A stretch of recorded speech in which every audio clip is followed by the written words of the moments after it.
Graça e paz, graça e paz. Estamos de volta ainda falando sobre a carta do apóstolo Paulo aos Coríntios, o capítulo 12, em que o apóstolo Paulo fala que na igreja, no corpo de Cristo, o próprio Deus estabeleceu ou separou algumas pessoas para ministérios específicos, que em termos práticos, essas pessoas, esses indivíduos, eles são dons à igreja. Sempre o foram, tá?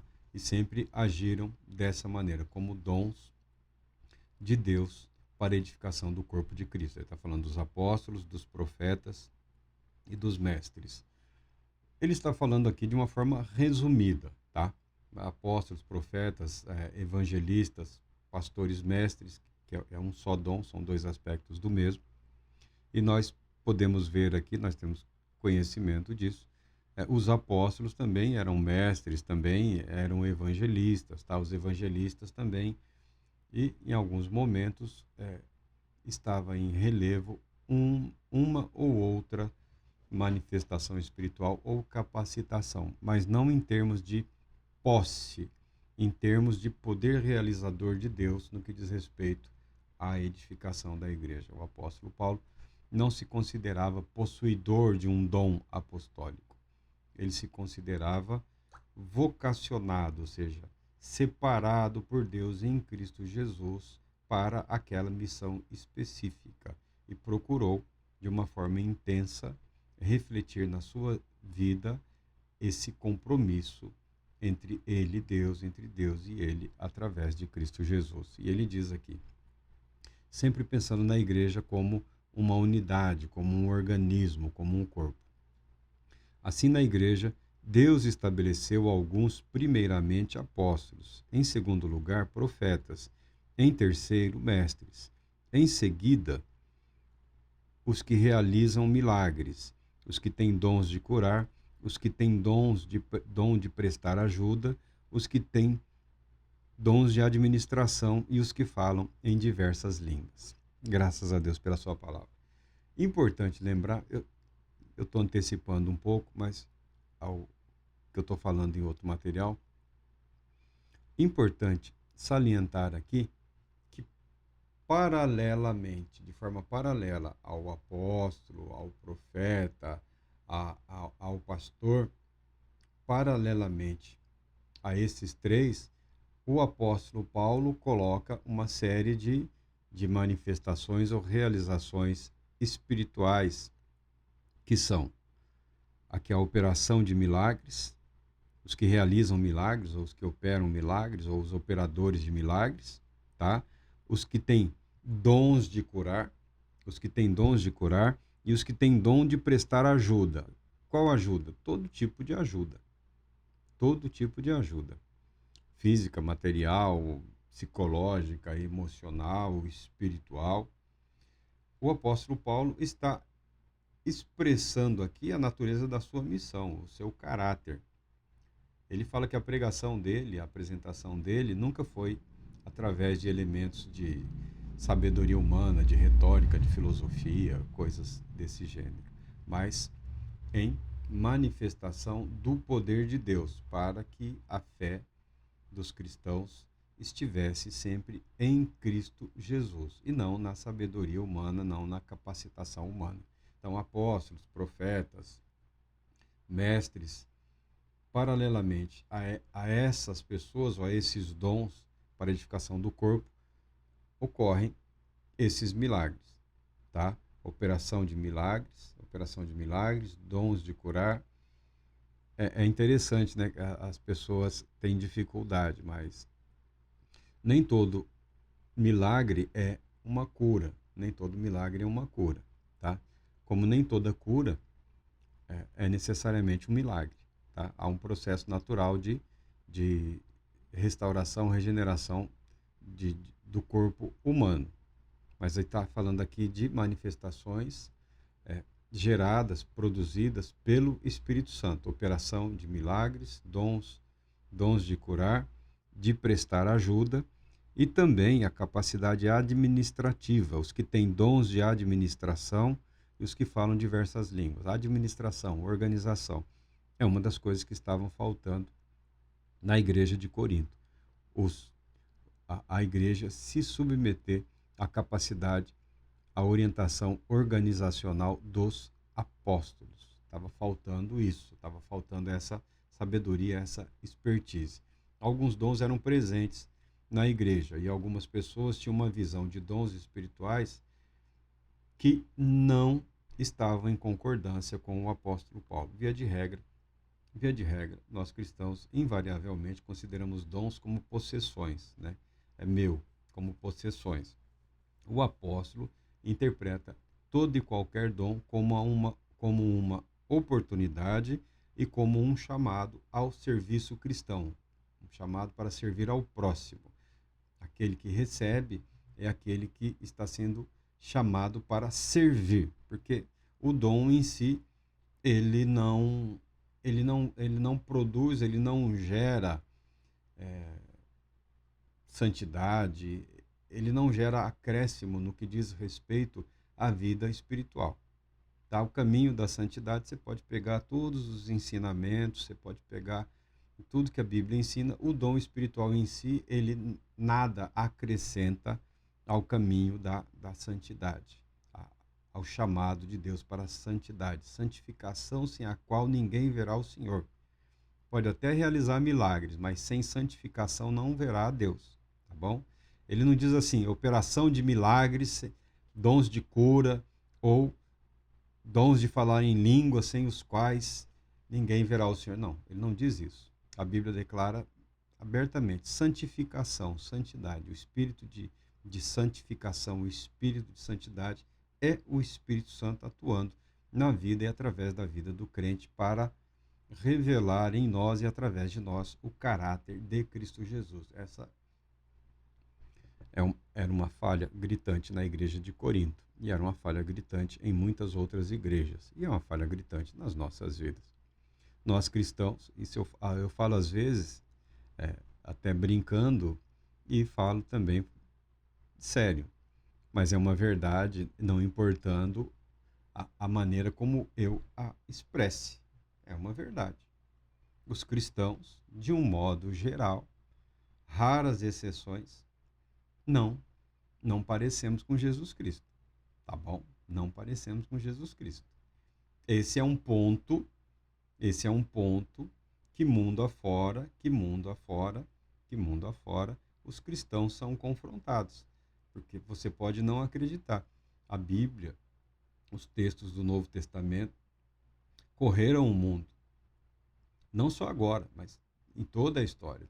Tem quem chegou lá em confins do Oriente lá, pensando que era que era o primeiro, né, e foi recebido por um sacerdote. Ah, cristão, eu tenho livro aqui. Eu tenho o livro que vocês chamam de evangelho. Eu tenho os evangelhos. Eu leio de vez em quando. E folheia, e olha lá, olha para o missionário, para a missionária, né? E olha lá, mas vocês não estão parecendo com esse Jesus que está escrito aqui no livro de vocês.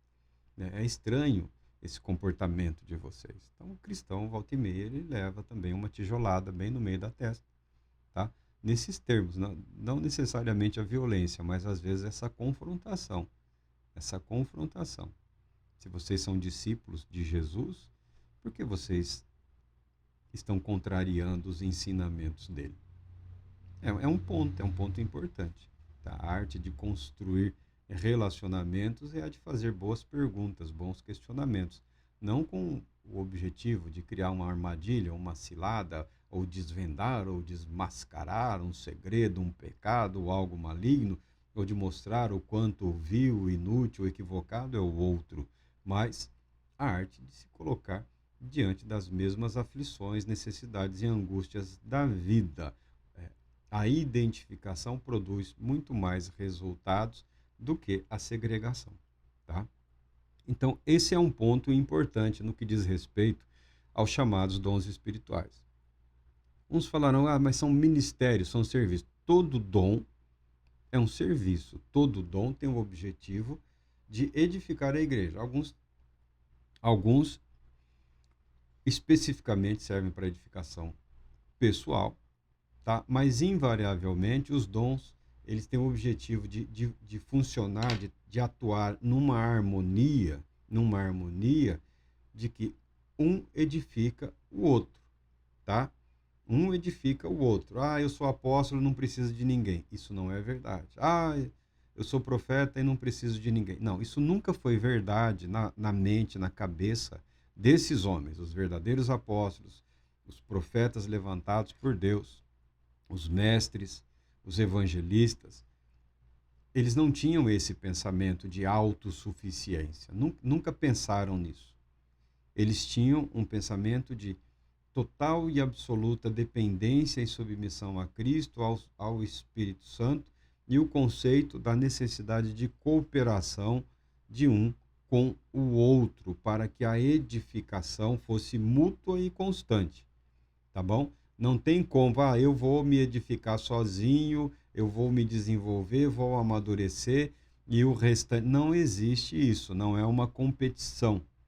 O apóstolo Paulo apresenta a igreja como um corpo, como um todo. Não é uma competição. Não tem final do ano lá medalhinha para quem orou mais do que os demais, para quem falou mais o nome Jesus Cristo para desconhecidos do que os outros. Não, não existe isso.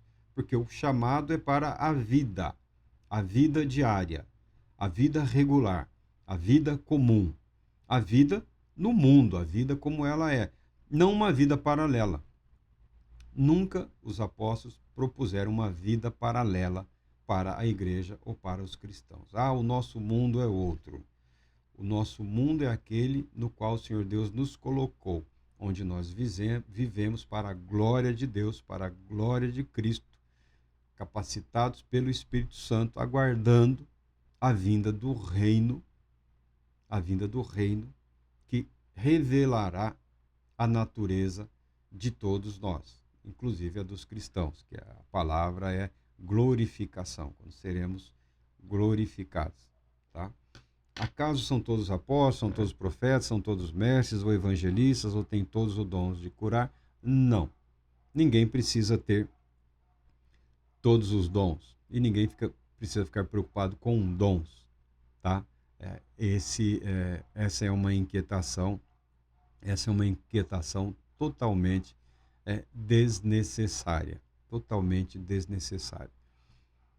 Porque a preocupação, a inquietação, a obsessão por alguns dons espirituais revelaram para a igreja, revelaram para o mundo, chamaram a atenção dos apóstolos no que diz respeito à sua total e absoluta inutilidade no que diz respeito à santificação.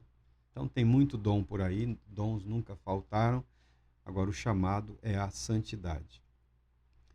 A preocupação com dons específicos leva à divisão, à facção, e pior do que divisão ou faccionalismo, leva a uma compreensão equivocada do que é a igreja, de qual é o propósito da igreja no mundo. Após tratar disso, após deixar claro e evidente para a igreja de Corinto e para a igreja de Cristo Jesus que a atuação do apóstolo Paulo, ele está sendo aqui, isso daqui é uma revelação de Deus para a igreja através dos ensinos do apóstolo.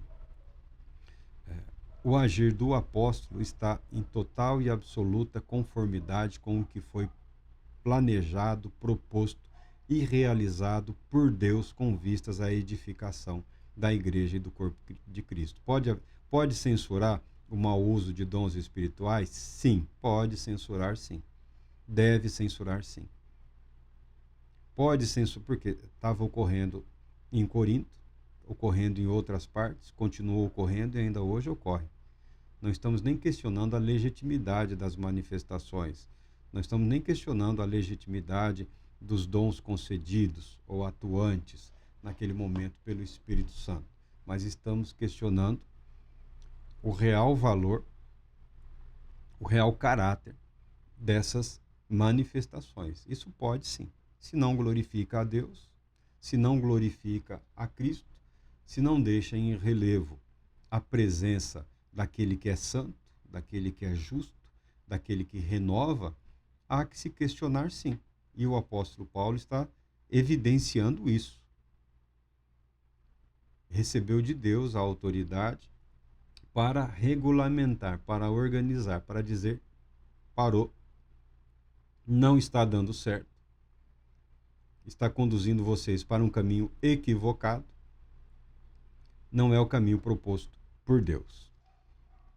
Aí ele chega aqui no capítulo 13 e ele declara à igreja. Por que ele fala isso? Porque alguns grupos estavam trilhando um caminho nada santo, nada correto, nada justo e nada belo.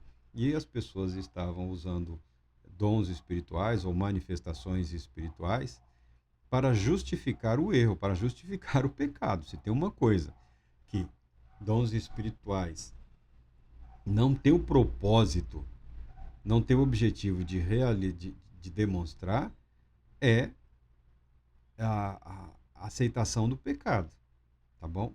Então a pessoa estava usando um dom ou uma manifestação para justificar os seus erros, as grosserias dos seus atos, a maneira equivocada como ela estava interpretando a si mesmo e a igreja de Cristo Jesus. O dom não serve para isso. O dom está a serviço da edificação mútua, da edificação da igreja como um todo. Não destruição da igreja, não destruição de vidas. Se tem dom para destruir vidas, não foi dado por Deus. Tá bom? Esse dom, ainda que Deus tenha concedido um dom, está sendo usado de maneira contrária ao proposto pelo próprio Deus, o que torna a pessoa que está usando esse dom indevidamente um Lúcifer, um Satanás, um diabo. Ele profetiza, mas é um diabo. Ele ensina, mas é um diabo. Ele pastoreia, mas ele é um diabo. Ele se diz apóstolo, mas ele é um diabo.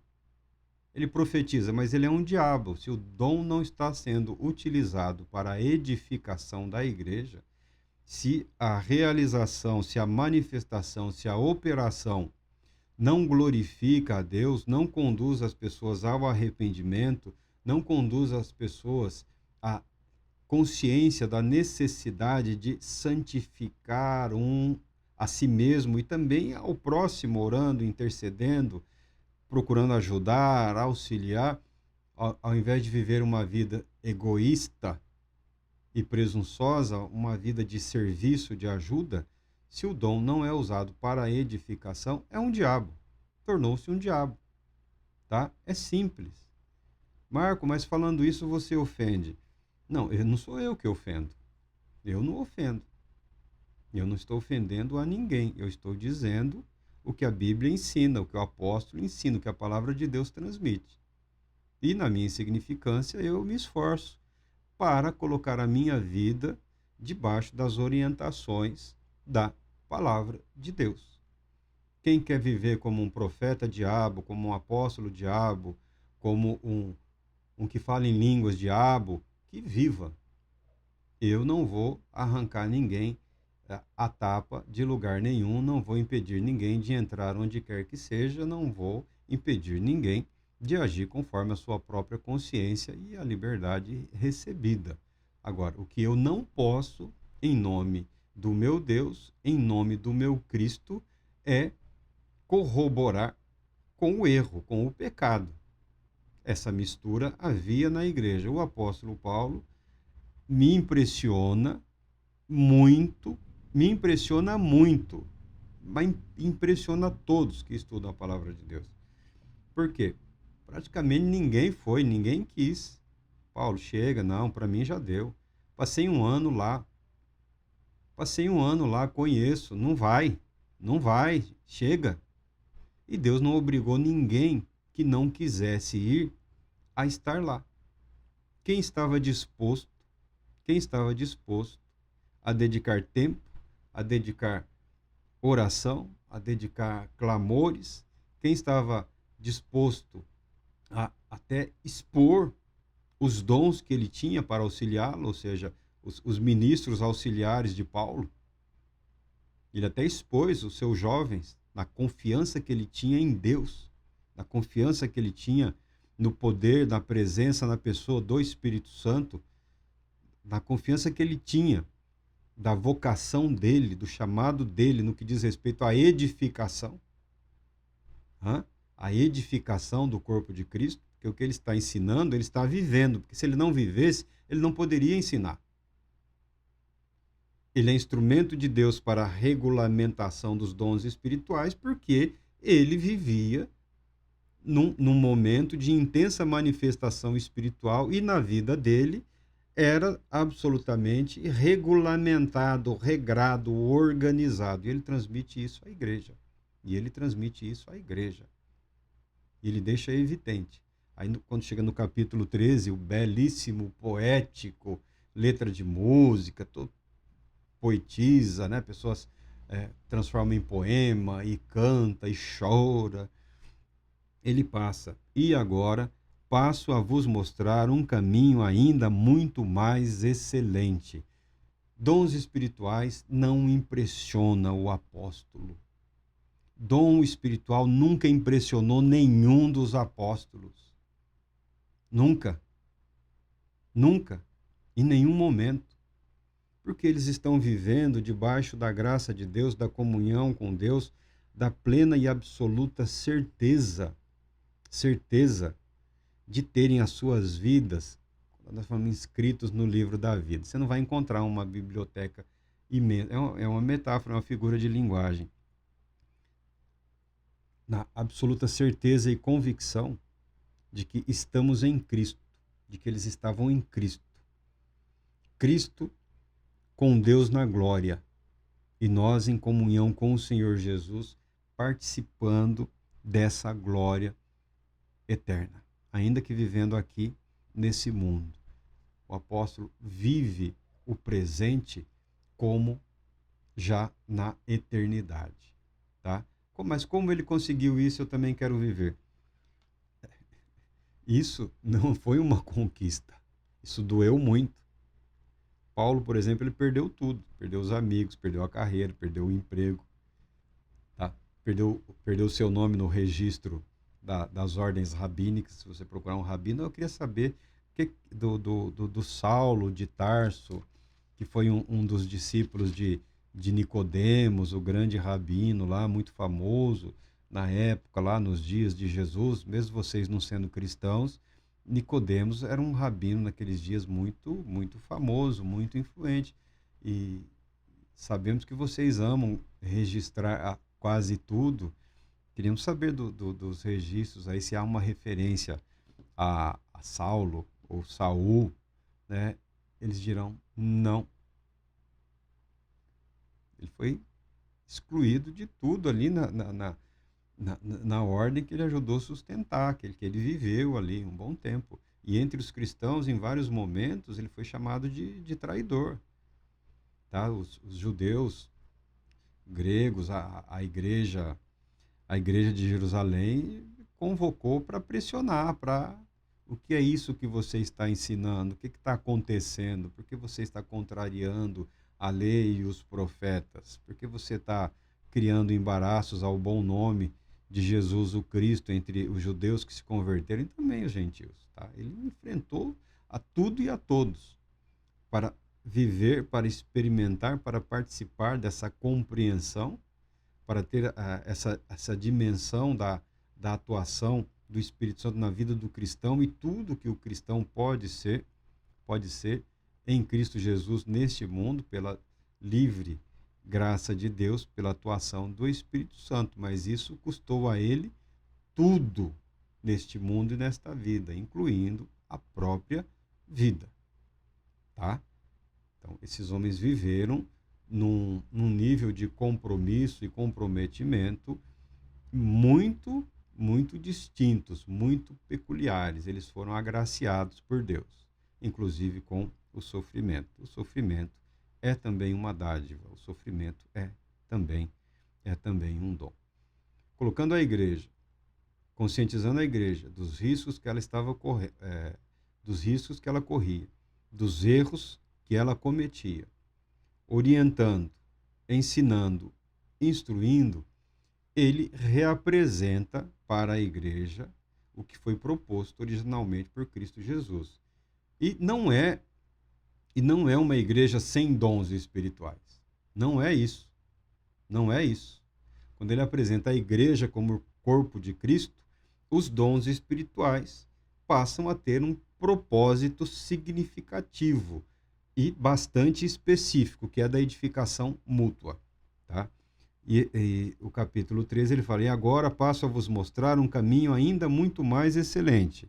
Ainda que eu fale, ou ainda que eu falasse as línguas dos seres humanos e dos anjos, se não tiver amor, serei como um sino que ressoa ou como um prato que retine. Mesmo que eu possua o dom de profecia e conheça todos os mistérios e toda a ciência, a palavra de conhecimento, da sabedoria, e ainda que tenha fé capaz de mover montanhas, se não tiver amor, nada serei. Mesmo que eu dê aos necessitados tudo o que possuo e entregue o meu próprio corpo para ser queimado, se não tiver amor, todas essas ações não me trarão qualquer benefício real. Ele está dizendo que os dons espirituais, as operações espirituais, as realizações através da vida daquele que crê, e ele está falando de uma forma aqui alegórica, extremada, né? Ainda que eu falasse as línguas que se fala por toda a humanidade, ainda que eu conhecesse a língua, a linguagem dos anjos todos, e não tiver amor. Esse amor que ele fala aqui, ele é uma referência, tudo que ele fala é uma referência a Jesus Cristo e à atuação do Espírito Santo na vida do cristão, que tem o objetivo de testemunhar de Cristo Jesus. A vida, para o apóstolo Paulo, é Jesus, o Cristo. O dom é Jesus. Você pode chamar amor, pode chamar como você quiser, porque a Bíblia declara que Deus é amor. A Bíblia diz mais do que Deus é capaz de amar. Deus é capaz de amar? Sim. A Bíblia diz: Deus amou o mundo de modo tal, de uma maneira tão intensa, que ele deu seu Filho unigênito para que todo aquele que nele crê não pereça, mas tenha vida eterna. Jesus Cristo apresentado como um dom daquele que ama. Jesus Cristo apresentado como um dom daquele que é amor. Se Deus que é amor doou a Cristo Jesus, e Cristo Jesus veio ao mundo para revelar a natureza e o caráter de Deus, que é amor, o dom é Jesus Cristo. O dom é Jesus Cristo. Passaremos a apresentar uma série de, de, de reflexões com base no livro de um, acho que é inglês, né, de um britânico, que fala Paulo e o dom, Paulo e o dom. Mas nós vamos já transportar para esse conceito do qual nós não temos nenhuma dúvida. Jesus Cristo é o dom. O dom ao que Paulo se refere aqui é Jesus Cristo. Nas nossas vidas ele se manifesta e se revela através do novo nascimento, da regeneração, da santificação para Deus, da santificação do mundo, da separação do pecado, na vitória sobre o pecado, sobre o mundo, sobre o maligno e sobre a morte. Esse dom que se revelará ou se manifestará de uma maneira plena e absoluta na vinda de Cristo Jesus. O dom supremo, o dom eterno que nos conduz à eternidade é Jesus o Cristo. É Jesus o Cristo. Na mente do apóstolo Paulo, Jesus o Cristo. No coração, no espírito do apóstolo Paulo, a revelação de Jesus Cristo para ele, revelando o caráter de Deus, a natureza de Deus, o amor de Deus, o propósito de Deus para ele, o apóstolo Paulo, para a humanidade, para a igreja. Então o apóstolo Paulo trabalha diante dessa revelação. Ah, mas ocorreu no caminho de Damasco. Ocorreu num momento na história da vida do apóstolo Paulo, revelando para o apóstolo Paulo que a vida dele é parte do plano e do propósito de Deus para com Israel, para com a igreja, para com a humanidade. O apóstolo Paulo é colocado no contexto do agir segundo o querer e a vontade soberana de Deus, algo para o qual ele havia se submetido, havia se preparado durante longos e exaustivos anos de estudo, rabínico de ingresso na ordem dos fariseus. Tá? A disciplina, a dedicação, o compromisso, o comprometimento, ele foi treinado, ele foi adestrado. Ele não foi capaz de, por ele mesmo, compreender, porque nós, seres humanos, invariavelmente não somos capazes, nós somos como cegos tentando nos locomover nesse mundo cheio de armadilhas e de ciladas em questões espirituais, mas Deus, pela sua infinita graça, revelou ao apóstolo e o apóstolo transmite essa mesma revelação à igreja, ao corpo de Cristo. Tá bom? O apóstolo Paulo está se doando à igreja. O apóstolo Paulo está se doando ao ministério. O apóstolo Paulo está se permitindo ser instrumento de edificação de outras vidas, tal qual Cristo deu a sua vida por amor à igreja, por amor ao mundo todo, para transmitir ao mundo a natureza, o caráter amoroso de Deus Pai. Então, você não precisa ficar preocupado, eu quero este dom, eu quero viver este dom. Este dom é Jesus o Cristo. A apropriação disso é pela fé. Sempre foi pela fé. Sempre foi pela sublime graça de Deus atuando nas nossas vidas, através do Espírito Santo. Mas eu tenho as minhas dificuldades, você tem as suas, todos nós temos as nossas dificuldades. E é aí que o Senhor Deus trabalha. E é aí que o Senhor Deus atua. É abandonar essa visão infantil, essa visão pequena, né, de perfeitos e de imperfeitos. A visão correta e adequada é de pecadores amados por Deus e agraciados infinitamente por esse amor de Deus, através de Cristo Jesus. Disso falaremos logo mais adiante, se o Senhor Deus permitir. Deus Todo-Poderoso te abençoe, te proteja e te conceda a paz.